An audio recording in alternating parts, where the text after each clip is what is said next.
Hello and welcome to another installment of the Philosophy 101 series. So this series of videos is intended to be an introduction to philosophy that goes beyond just the ideas of philosophy and actually will hopefully enable you to engage in the act of philosophy. So in the last video, we discussed the relationship, the quite complex relationship between faith and reason. So today we are going to move on from that and we're going to explore religious experiences, personal encounters or feelings that are often cited as evidence for the existence of God or the divine. We'll examine different types of religious experience, their philosophical significance, and the arguments for and against their reliability as evidence. So the agenda, if you will, for this video is fairly simple. So we're going to start by attempting to define a religious experience. And then after that, we are going to move on and look at some of the different types of religious experience. And after that, we are going to examine the arguments for the evidential value of religious experiences. And then finally, we are going to examine some of the critiques of religious experiences. So let's get into it. I do actually have a presentation, so bear with me. Here we go. So, religious experience, they are experiences that are deeply personal encounters where individuals feel that they've engaged with a divine or sacred or transcendent reality. And these experiences often carry profound emotional weight, leaving lasting impressions on those who undergo them. A religious experience is perhaps best described as a subjective encounter with what a person perceives as the divine or transcendent. And these experiences can often involve feelings of awe, connection, or enlightenment, and they are often transformative. And this in some sense highlights the personal nature of these experiences, as they are not universally observable, but profoundly meaningful to the individual who experiences them. So religious experiences have some sort of like common features that distinguish them from ordinary experiences. The characteristics of religious experience, if you will. So the first of those is personal and subjective. So each religious experience is unique to the individual. It's shaped by their beliefs, their cultural background, their personal interpretations of the divine or transcendent. Another characteristic of religious experiences is that they are often emotionally powerful experiences. So religious experiences are often marked by intense emotions such as overwhelming awe, deep peace, boundless joy, or even fear and reverence. And we also have phenomenological elements, which is a mouthful to say the least. When you have a start like I do, that's a really difficult word to say. But these elements, these experiences, they may include visions, seeing images or beings that are perceived as divine, hearing voices, hearing messages or commands from a transcendent source, or they have profound feelings of unity with the universe or higher power. So there is this sort of aspect of connecting phenomenon to the divine or sort of transcendent, essentially. And another characteristic of religious experiences are their transformative impact. So these encounters can often lead to significant changes in an individual's beliefs, behaviors, and worldview. Many people who have had religious experiences of their own describe their religious experience as a pivotal moment that redefines their understanding of existence. And the final sort of characteristic of religious experience of note is the contextual dependence. So religious experiences often occur within a framework of a particular religious tradition, but they can actually happen outside of organized religion. For example, someone might have a spiritual epiphany while immersed in nature, or sort of during a moment of crisis, or something like that. So let's think now about some famous examples of religious experiences. There's a couple of examples that we're going to examine. So we're going to think about St. Paul's vision on the road to Damascus, and the enlightenment of Siddhartha Gautama, or the Buddha. I will very briefly attempt to summarize each story. These stories, they are deeply profound, so any summarization will inevitably fall short. Nonetheless, I'm going to do it anyway. So we're going to start with the story of St. Paul's vision on the road to Damascus. St. Paul, originally named Saul of Tarsus, was a devout Pharisee known for persecuting early Christians. While traveling to Damascus to arrest more followers of Jesus, he experienced a sudden blinding light from heaven. Falling to the ground, he heard a voice saying, "Saul, Saul, why do you persecute me?" Confused, he asked, "Who are you, Lord?" And the voice replied, "I am Jesus, whom you are persecuting. Now get up and go into the city, and you will be told what you must do." Rendered blind by the encounter, Saul was led into Damascus, where he spent 3 days without sight, food, or drink. A disciple named Ananias, guided by a vision from God, visited him. Ananias laid his hands on Saul, restoring his sight. Saul was then baptized, taking the name Paul, and he became a devoted apostle, dedicating his life to spreading the teachings of Jesus Christ. So there are some significant elements of this experience. So we have personal transformation. Saul became Paul, renouncing his role as a persecutor and becoming a devoted follower of Christ. This moment reoriented his entire life, transforming him into a missionary who spread Christianity across the Roman Empire. And there's also another sort of significant element of the experience is the theological turning point. So Paul's experience underscored the belief that God's grace is transformative, capable of reaching even those who actively oppose him. And the event also reinforced the early Christian conviction that Jesus was alive and actively intervening in the lives of believers. Another sort of a significant aspect of the experience is the symbolism of light and blindness. The blinding light represents divine revelation and the overwhelming presence of God. Saul's temporary blindness symbolizes his spiritual ignorance, which is lifted when he encounters Christ. And we also have to consider the broader impact. So Paul became one of the most prolific writers of the New Testament. The epistles such as Romans, Corinthians, and Galatians, they're all his works. And though those particular books of what we now call the New Testament really did shape Christian theology, his missionary work helped to establish Christian communities across the Mediterranean, making Christianity a global religion.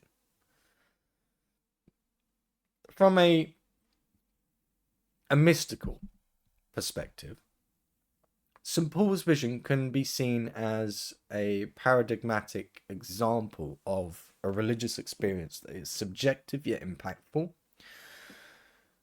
emotionally and spiritually transformative, and has to be interpreted through faith. So what do I mean by that? So let's start with subjective yet impactful. While personal to Paul, the experience led to objective changes in the early Christian movement as a whole. In fact, those changes are still being felt today. So it was a subjective experience for Paul, but its impact has affected basically every Christian that's followed. So what was the second one that I said? Emotionally and spiritually transformative. So the experience caused an immediate and radical change in Paul's beliefs, values, and mission. I mean, it really did change the direction of his life. He went from persecuting Christians to becoming essentially the greatest of them.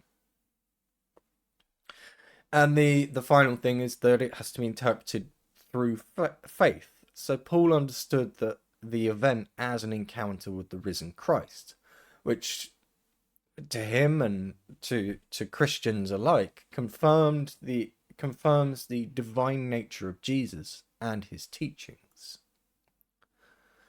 So now that we have looked at the story and, more importantly, the religious experience of St. Paul, we can now turn our attention to the Buddha.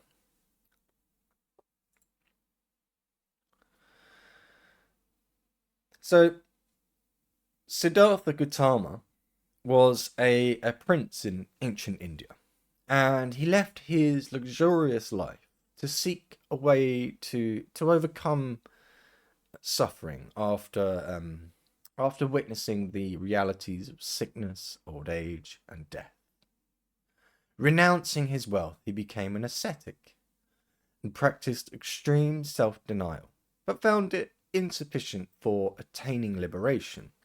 An ascetic is a person who practices self-denial and like rigid self-control, and they do so usually for sort of religious purposes. So one day he followed what Buddhists came to call the middle way, avoiding extreme indulgence and severe deprivation. He sat beneath the Bodhi tree in Bodhi Gaya. I probably mispronounced that, but whatever. And he vowed not to rise until he attained enlightenment. Through deep meditation, he confronted and overcame inner fears and temptations, including those sent by Mara, the demon of desire. After a night of profound insight, Siddhartha gained enlightenment, realizing the Four Noble Truths and the Eightfold Path, which provide a way to overcome suffering and achieve liberation. He became the Buddha, or the Awakened One, and he spent the rest of his life teaching others how to follow the path to enlightenment. So there are some key aspects of the experience. So subjective and transformative. So Siddhartha's enlightenment was an intensely personal realization of ultimate truth. It transformed him from an ordinary seeker into the Buddha, the Awakened One. Another key aspect of the experience is that it was experiential and universal. So unlike divine revelation, Siddhartha's enlightenment arose through introspection and meditation. It's seen as an experience that any individual can potentially achieve through the same practices. And another sort of key aspect of the experience is timeless wisdom. So the insights that Siddhartha gained, which are summarized in the Four Noble Truths and the Eightfold Path, are regarded as universal truths about the nature of existence and suffering. So let's think about the Enlightenment itself and its significance in the world. So first and foremost, obviously, it was the birth of Buddhism. So Siddhartha's Enlightenment became the foundation of Buddhism, and it offered a spiritual path focused on ethical living, meditation rather. So ethical living, meditation, and wisdom. And we can also think about it as a model for liberation. So the Buddha's experience demonstrated that liberation is achievable through personal effort, mindfulness, and understanding without any reliance on divine intervention. And we also have to consider the significance of the symbolism of the Bodhi tree. So the Bodhi tree under which Siddhartha meditated became a powerful symbol of spiritual awakening and the pursuit of truth. Oh, hang on, I've gone ahead. So, ignore that slide that I just went to. I skipped ahead by mistake there. So, a question for you at this point. Just to get you thinking, right? And then we've got an activity that you briefly saw a glimpse of there. So, have you heard of any religious... let me try that again. Have you heard of any examples of religious experiences? What impact do you think they have on an individual's belief system? And it's an important question to think about. So, in order to answer this question, you can, if you want to, jump in the comments to do so. But really, the best way to answer this question for yourself is to go and read some accounts of religious experiences, and from there you can then see what impact those experiences have had on that person's individual belief system. So I would heartily recommend doing that. And there are some wonderful stories that have been put together based on religious experiences. So it's well worth doing some research for. But yeah, so that's something to think about, right? But I do have an actual activity for you. Let's go there. So write down what you think distinguishes a religious experience from other profound personal experiences, like falling in love or witnessing natural beauty. So I'm going to pause the video and do write your answer in the comments. That's what I was trying to say there. So pause the video, write your answer in the comments. This is an important question. And I think this activity is a great way to explore what makes religious experiences unique while sharpening critical thinking skills, comparing them to other profound moments like falling in love or being moved by nature. Helps us to reflect on abstract ideas, challenge assumptions, and clarify the concept of transcendence. It also bridges philosophy with real-life experiences and connects it to fields like psychology, theology, and art. Plus, hearing different perspectives helps to foster open-minded discussions, making it a meaningful way to deepen your understanding of profound human experiences. And this is why I think this activity is important to do. So please pause the video and do that. And when you come back, we'll start thinking about types of religious experience.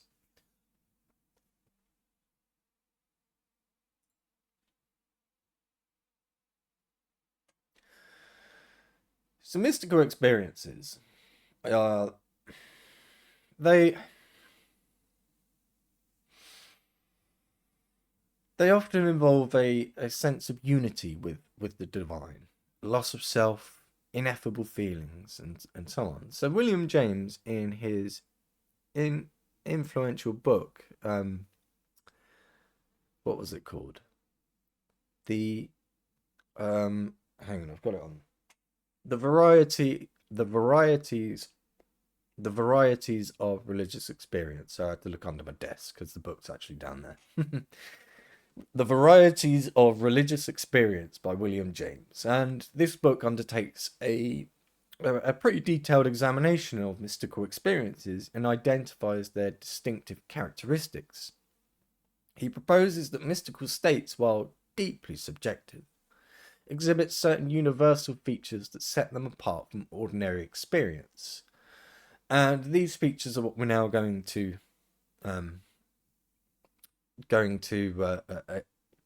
examine. These experiences are what we are now going to examine. I'm stuttering and stammering all over the place today, so I do apologize for that. So, ineffability. Something that cannot be described in words. So the first and perhaps most defining feature of mystical experiences is their ineffability. According to James, these experiences are beyond the capacity of language to capture fully. Individuals who undergo such states often struggle to articulate their depth and significance, resorting instead to metaphors, analogies, or even poetic expressions. The ineffability highlights the idea that the experience transcends ordinary human understanding, existing in a realm that words cannot adequately convey. For this reason, mystics often insist that their insights must be personally experienced to be truly understood. And we have something called noetic quality. So it feels like you're gaining profound knowledge. So mystical experiences are marked by this noetic quality, which refers to the capacity, or to their capacity, to feel as though they provide profound and authoritative knowledge. Those with such experiences frequently describe encounters with ultimate truths or deep insights about reality, the self, or the divine. Unlike ordinary sensory or emotional experiences, mystical states carry a sense of knowing, even if the content of this knowledge is difficult to verbalize or analyze rationally. This noetic aspect gives these experiences their transformative power and their lasting influence on the lives of those who have them. And we have, finally, transience. And transience is the sort of third key characteristic of mystical experiences. So these states, these experiences, they are typically brief, lasting only a few moments or hours at the most, and yet their impact can endure for a lifetime. Despite their fleeting nature, mystical experiences often leave a profound impression on the individual, reshaping their worldview, their values, or sense of purpose. The intensity of the experience, combined with its brevity, makes it stand out vividly in the memory and imbues it with a sense of significance far exceeding its duration. So James emphasized that while these features often accompany mystical experiences, they manifest differently for each individual. The ineffable and noetic aspects may be more pronounced in some cases, while others might focus on the life-changing nature of transience. Collectively, these features offer a framework for understanding why mystical experiences hold such a central place in religious and spiritual life across cultures and history. When we think about religious experiences and what they are, we often think of things like hearing God speak to us or seeing him even. Or we think about the experience of the individual as they convert to their chosen religions. And now seems like a good time to explore those. So let's think about visionary and auditory experiences. Visionary experiences often involve seeing divine figures or symbols, while auditory experiences involve hearing a divine voice or message. For example, Moses hearing God at the burning bush is a classic example of an auditory experience. The story of Moses and the story of Moses and the burning bush, found in the book of Exodus, tells of a pivotal moment when God called Moses to lead the Israelites out of slavery in Egypt. While tending to sheep or goats, I can't remember which, one of the two, on Mount Horeb, Moses notices a bush that was burning but not consumed by the flames. As he approaches, a voice calls out from the bush, identifying itself as the God of his ancestors, Abraham, Isaac, and Jacob. God instructed Moses to remove his sandals as the ground was holy, and revealed his plan to free the Israelites. Despite Moses' initial hesitation and self-doubt, including concerns about his ability to speak effectively, God reassured him and promised divine support, even revealing his sacred name, I am who I am, Yahweh. This encounter marked the beginning of Moses' mission as a prophet and a leader, initiating the events of Exodus. So let's think now about conversion experiences. So conversion experiences are deeply transformative moments in a person's life that result in significant changes in their beliefs, their values, or their behaviors. And these experiences often involve a sense of revelation or realization, where individuals feel they have encountered a higher truth or divine presence. Conversion experiences are not limited to religious contexts. They can occur in various spiritual, philosophical, or even secular frameworks. However, they are most commonly associated with a dramatic shift in religious belief or commitment. St. Augustine's transformation is one of the most famous examples of a conversion experience. So before his conversion, Augustine led a hedonistic and morally conflicted life, indulging in pleasures and wrestling with existential questions. Despite his intellectual brilliance, he felt spiritually lost. According to his account in Confessions, his turning point came during a moment of deep despair and reflection in a garden. Hearing a child's voice chanting, "Take and read," he opened the Bible to a passage in Romans that urged abandoning a life of debauchery for one of righteousness. This moment profoundly changed Augustine, leading him to embrace Christianity fully. He became one of its most influential theologians, shaping the faith with his writings and teachings. And these conversion experiences often share some common characteristics. So we can think about things like emotional intensity. So the individual might feel a profound sense of guilt, despair, or longing, followed by relief, joy, or peace. Another common characteristic is the catalyst event. So often a specific moment or event, like Augustine's garden encounter, triggers this sort of conversion experience. Another common characteristic is a sense of divine encounter. Many people describe feeling. Many people describe a feeling of being touched by a higher power or gaining some, sudden clarity. And another sort of common characteristic of these experiences, these conversion experiences, is a change to behavior. So true conversion is typically accompanied by lasting changes in behavior and worldview, as seen in Augustine's shift from indulgence to devotion.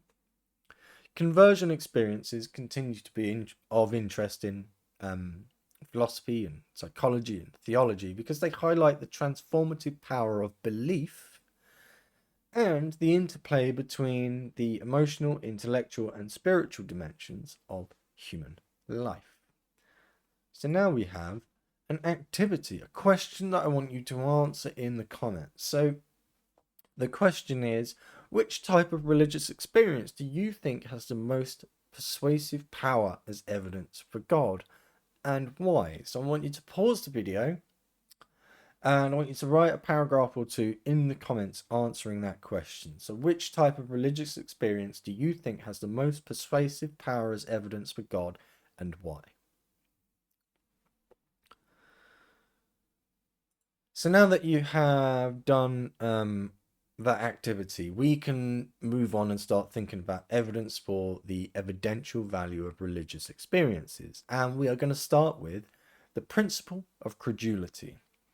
So, Professor Richard Swinburne, a prominent advocate for the rationality of religious belief, introduced the principle of credulity. He argued that if someone reports having a religious experience, we should initially take it at face value unless there are strong reasons to doubt it. So this principle is grounded in our everyday practice of trusting our sensory perceptions. So let's think about this principle of credulity. So the first part of the principle is that we generally trust our sensory experiences.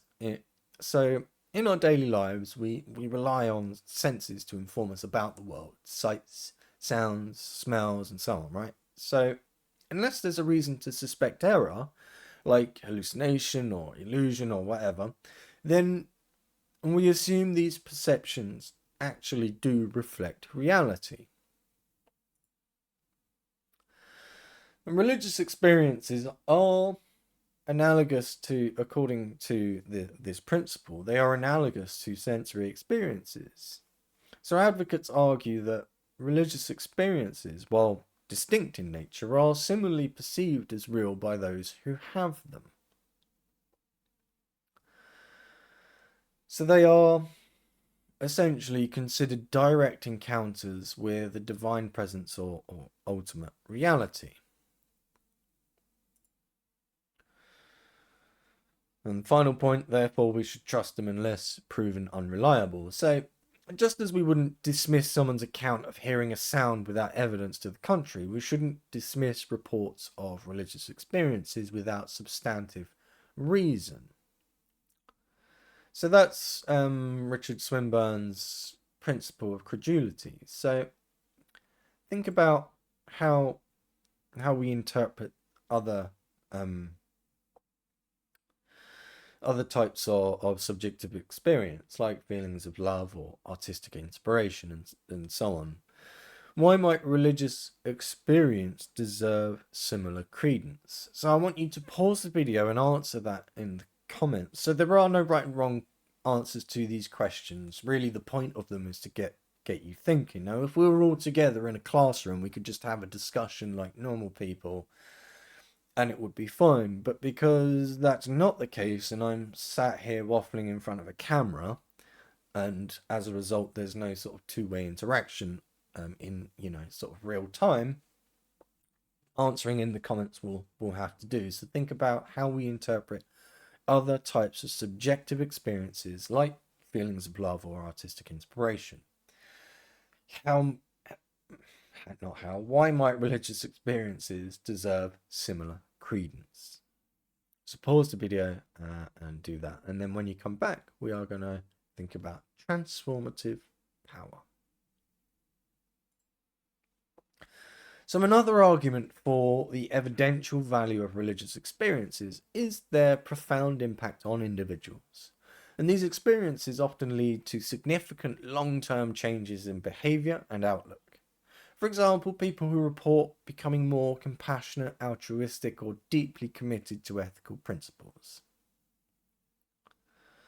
Such transformations are difficult to explain through mere psychological or social factors alone. So let's think about some examples of transformative power. So there's a couple on the slide that you can see. So a person who has a religious experience might abandon destructive habits such as substance abuse and dedicate their life to helping others. So a lot of groups that are geared towards helping people free themselves from addiction, to like alcohol and drugs, for example, they will attend places like the AA, which are themselves sort of religious groups in a way, and that can enable some form of religious experience. But then you also have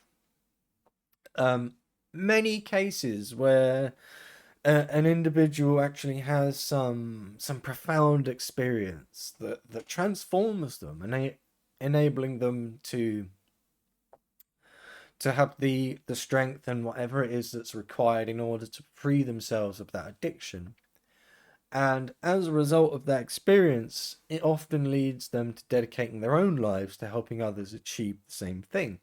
And that principle is what AA and groups like that are kind of built around. So you have one wave of addicts that come in and they have a sort of quasi-religious experience, and the interactions with the group and so on and so forth has that transformative effect. And as a result, those people end up wanting to sort of pay it forward, essentially. Another example of the transformative power is our accounts from mystics and saints and ordinary individuals, which often include a newfound sense of purpose and inner peace. And it's not just the accounts themselves. In a lot of cases, reading about those accounts or hearing about those accounts can often trigger a religious experience in the believer that hears them, which in turn for that believer can lead to that newfound sense of purpose and inner peace and all that good stuff, right? So some see the enduring and positive effects of religious experience as evidence of their authenticity. A powerful argument can be made that such life-altering events reflect a deeper external truth rather than sort of merely subjective imagination. Religious experiences are not confined to any one culture. They are also, let me try that again, nor are they confined to any particular historical period or even a specific religious tradition. So reports of encounters with the divine, mystical union, or transcendent reality are documented across the globe, from indigenous spiritual practices to major world religions like Christianity, Judaism, Islam, and Hinduism, and so on. So this universality suggests that such experiences may point to a fundamental aspect of human existence rather than being isolated or sort of culturally specific phenomenon. So there are some sort of key considerations when we think about the widespread occurrence of religious experiences. So there are in these experiences around the world, there are similarities in the way they're described.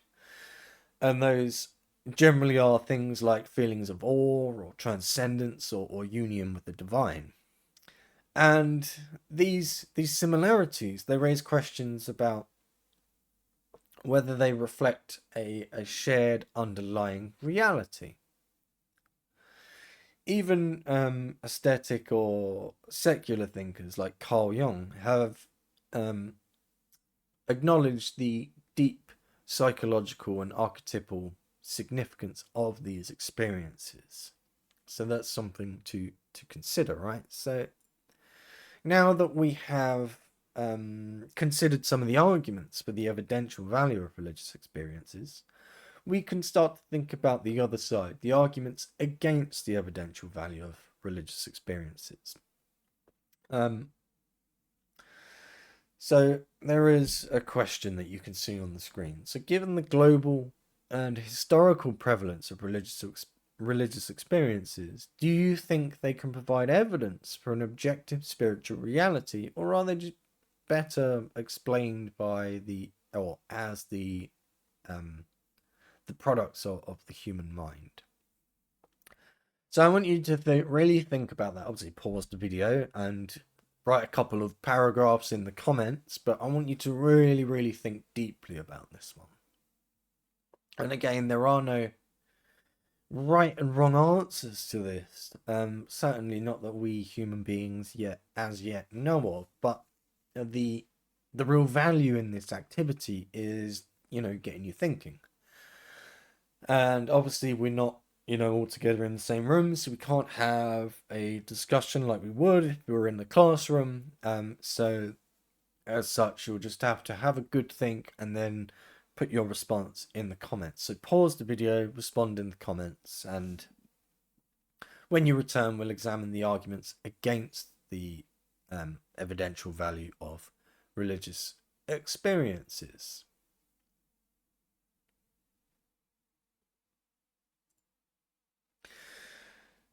So there are some critiques of religious experiences. There are many, in fact. We are going to cover a couple, but we're not going to go through them all because, well, to be perfectly honest, we'd be here until the end of time. Okay, maybe that's a bit of an exaggeration, but nonetheless, there's a lot of them, so we're just going to cover the important ones. So the first sort of critique of religious experience is the subjective nature of the experience and the reliance on interpretation. So religious experiences are often deeply personal and have to be interpreted through the lens of the individual's existing beliefs and cultural background. So a Christian might perceive a mystical vision as an encounter with God, while a Buddhist might see it as an insight into the impermanence of existence. And these differing interpretations raise questions about the objectivity of religious experiences and their their values as universal evidence. So there are some key points that we need to consider amongst all of that. So as you can see on the slide, different religions interpret similar experiences differently. So this suggests that religious experiences may reflect personal or cultural frameworks rather than an external universal truth or revelation of some deity and so on. So different religions interpret similar experiences differently. Very important. We also have another thing to consider, that experiences may be shaped by cultural or psychological factors. So let's think of an example. So someone raised in a theistic culture might interpret a profound experience as an encounter with God, while someone from a non-theistic tradition might interpret that experience in an entirely non-theistic way. And these points are really important, right?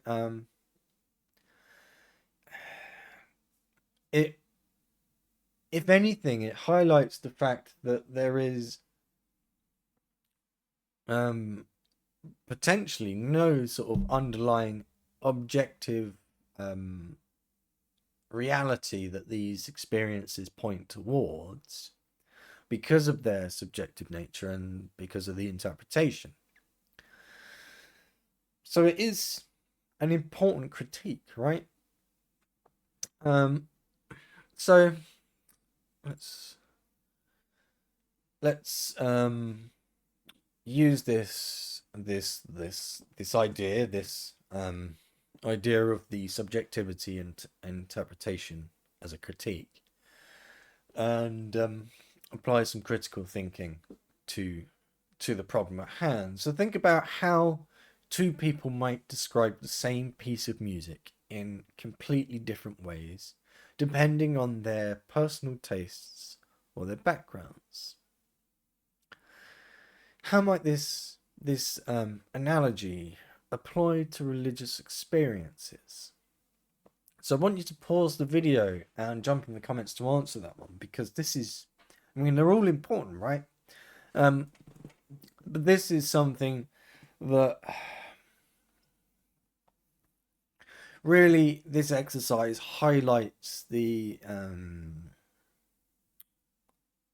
the problem that's caused by the subjective nature of the experiences and the reliance on interpretation. So pause the video, jump in the comments and respond to that. And when you've done that, we can move on. Another critique focuses on the psychological and neurological explanations for religious experiences. For example, scientists have found that the that stimulation of the temporal lobes using certain types of medication or even sort of psychedelic drugs can produce feelings of euphoria. They can induce visions, and they can also create a sense of transcendence. And these findings suggest that what we interpret as religious experiences could also be the result of natural, rather than supernatural, processes. So let's think about some examples, right? So temporal lobe epilepsy. So some individuals with this condition have reported mystical experiences during seizures, and some of these experiences have been quite profound. But is the experience itself, is it legitimate? Was there actually a connection to some deity, some transcendent thing, or was it just the result of psychological and neurological issues going on in the brain during this seizure? We also have, as another example, meditative states. I always struggle to say that word. So practices like deep meditation can lead to altered states of consciousness, similar to the descriptions of religious ecstasy. And these have been fairly well studied as well. So we've also, I say we, the neurologists and other eggheads have done, you know, scans on the brain and so on and so forth to really examine these meditative states. So there's a fair amount of data out there about them. So you have to ask yourself the question: are these experiences truly mystical, or is it something that can be explained by perfectly natural processes? And we also have psychedelic substances. So drugs like psilocybin or LSD or DMT and so on and so forth have been shown to induce profound mystical experiences in controlled settings. So think about the I can't actually remember which tribe. I'm rubbish at this, but the Native American practice of the consumption of peyote and what's the actual drug in it? Mescaline and ayahuasca and things like that, right? They consume these things, these powerful hallucinogens, and then they have mystical experiences. They see things, they feel things, they, you know, all of the whole thing. But from the outside, they took a drug which has the potential, because of the chemical makeup of that particular substance, it has the potential to impact the parts of the brain that interpret sensory input and so on, right? So, but also, I mean, really, all parts of the brain get lit up by it. So our emotional state is changed, our sort of capacity to think and so on and so forth. It all gets affected. And as a result, when you're the person in the throes of you know, a psilocybin trip or whatever, from your perspective, you are You know, you're having your mystical experience, you're face to face with God, or you're in another dimension, or whatever your thing is, right? But there is the experience that you perceive, and then there is this chemical thing that's going on, and there is sort of you perceived from the outside. You haven't gone anywhere. You know, so it's well worth considering. So now we have another activity, something hopefully that will get you thinking critically about these things. So, if a religious experience can be fully explained by natural causes such as brain activity or chemical changes, does that diminish its value as evidence for God's existence? Why or why not? So I want you to pause the video and answer that. And the reason I picked this question is because this debate raises more significant questions about the relationship between science and spirituality. Are these sort of naturalistic explanations reducing religious experiences to mere brain states, or could they be seen as the mechanisms through which divine encounters occur? So pause the video and answer that, and then we will come back and look at the lack of verifiability. A major critique of religious experiences as evidence is their lack of verifiability. Unlike sensory experiences, which can often be corroborated by others, things like multiple people seeing the same event and so on, religious experiences are inherently private. And this makes it difficult, if not, impossible to determine whether they actually reflect an external reality or if they are simply subjective phenomena. So there are some key points to consider with the lack of verifiability. So religious experiences can't be independently verified or replicated, unlike scientific experiments or sensory data. So religious experience is in itself it can't be examined using the scientific method, which is somewhat problematic for us if we're going to use this experience to make a decision one way or the other in any sort of conclusive fashion. So that's a problem. And also the deeply personal nature of these experiences makes them compelling to the individual for sure. But for the rest of us, it is significantly less persuasive as evidence. And that's a real problem, because this person has had this experience, right? And they have, with that, their beliefs, their behaviors, their whole world essentially has changed. And they want to convey that to you because they want that to have significance for you. And yet, it just doesn't.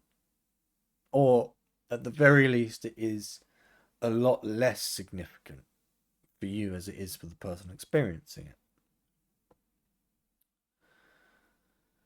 So, one final sort of discussion, I think, is, or activity, as it were, is warranted at this point.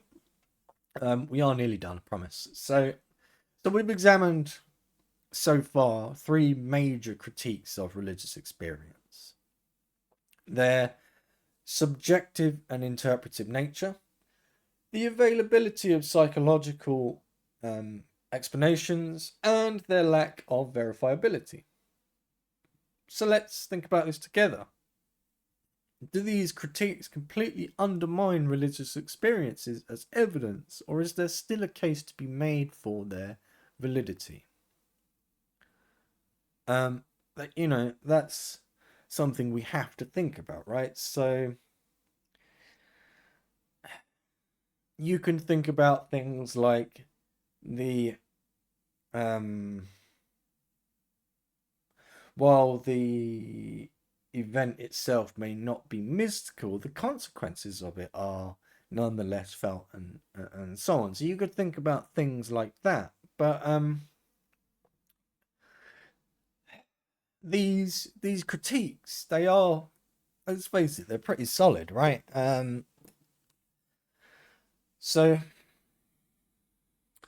out of all of these three critiques that we've explored, the subjective and interpretive nature, the availability of psychological explanations, and their lack of verifiability, which of them is, to you, the most significant critique? And I want you to try and think about this from the other side, right? Well, from the sort of religious side. So how might the believers, the proponents of religious experiences, respond to these criticisms? So you can, if you want to, pick one. If you feel that there is one that is most significant, then by all means pick that one and then jump in the comments with a paragraph or two, um, explaining what sort of response the religious types might have for it. Or you can do them all if you want to. That would be wonderful also. So jump in the comments and do that. So that question again is, what do you think is the most significant critique we've discussed? And how might proponents of religious experiences respond to these criticisms? So that's actually the end of the slideshow part. So let me just get rid of that. There we go. So we're at the end now. And as you were hopefully able to get from what I was saying, religious experiences are deeply personal and often transformative. But their value as evidence for God depends on how we interpret and assess them. While they provide powerful subjective justification for belief, they face challenges when they are evaluated as objective evidence. So in the next video, we're going to move on from religious experience, and we're going to examine the role of miracles in religious belief. So what counts as a miracle, and can they serve as evidence for the divine? So I hope to see you there. And if you've got this far, thank you very much for your time and attention. It is an honor to be able to share these things with you. And if you wouldn't mind, I would really appreciate it if you could like the video, subscribe to the channel, and maybe even share the video on your social media. That would be fantastic. It would really help me out. But the liking the video and subscribing to the channel, beyond being a wonderful thing for you to do for me, which is very kind of you and I appreciate, it also means that you are essentially sending YouTube a message. You're telling YouTube that you want to be presented with more content about philosophy and theology and so on and so forth. So it doesn't just tell YouTube that you're interested in me, it tells YouTube that you're interested in these types of ideas, and therefore YouTube will obviously show you more of me, which is wonderful for me. But it will also show you other people, other thinkers, other creators talking about these topics as well, which means that you will be able to use your critical thinking skills and sort of determine what works best for you, what you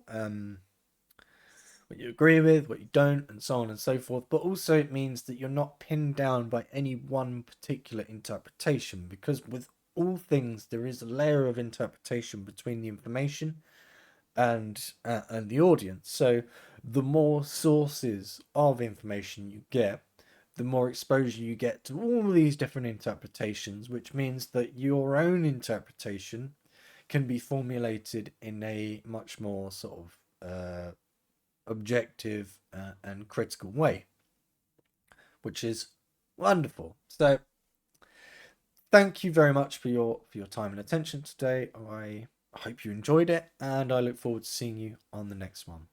Thank you.